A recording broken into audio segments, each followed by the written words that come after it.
Hello everyone, આજે આપણે બનાવવા જઈ રહ્યા છીએ શિયાળામાં ફેમસ એવું કચરિયું. જે લોકોને કચરિયું ભાવતું હશે એને તો ખબર જ હોય કે શિયાળામાં કચરિયું ખાવાના કેટલા બધા ફાયદા છે.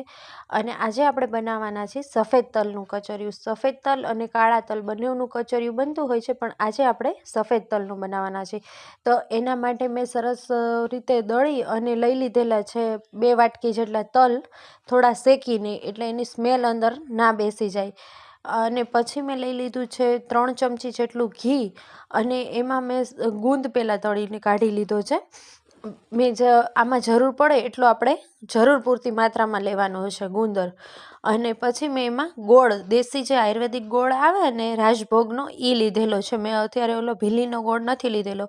એને એકદમ પાયો નથી આવવા દેવાનો, ને થોડું ઓગળી જાય માઇનોર જેટલું ત્યાં સુધી આપણે એને આમ ગરમ કરી લેવાનું છે. અને પછી જે આપણે શેકીને આ તલનો ભૂકો કરેલો છે, મિક્સરમાં ક્રશ કરેલો છે, એ આપણે અંદર એડ કરી દઈશું. અત્યારે આપણી પાસે તલનું તેલ નથી, એટલા માટે આપણે આ રીતે કરીએ છીએ. નહીંતર તલનું તેલ જો આપણી પાસે હોય ને તો આપણે નીચે જ તે એકદમ ગરમ નથી કરવાનું, ને કાચું કચરિયું જે બનાવે ને જે લોકો, એ રીતે કરશું. અને એ પણ હું આગળ વિડીયોમાં ક્યારેક બનાવીશ. કાળા તલનું તેલ આપણી પાસે આવી જશે ને એટલે. અને આને બધું સારી રીતે મિક્સ કરી દેવાનું. પછી એમાં જે ગુંદર હતો એ, ખજૂરના ટુકડા ઝીણા ઝીણા, અને ટોપરાનું છીણ, અને અડધી ચમચી સૂંઠનો પાવડર, એટલી વસ્તુ આપણે એમાં એડ કરી અને સારી રીતે મિક્સ કરી દેવાનું છે. પછી જ્યારે તમે જે વાસણમાં મૂકો એની પહેલાં નીચે આપણે ગુંદર, ખજૂરના ટુકડા અને ટોપરાનું છીણ, એ ત્રણેય નીચે પાથરી દેવાનું છે. અને પછી આપણે એને આ જે કર્યું છે એને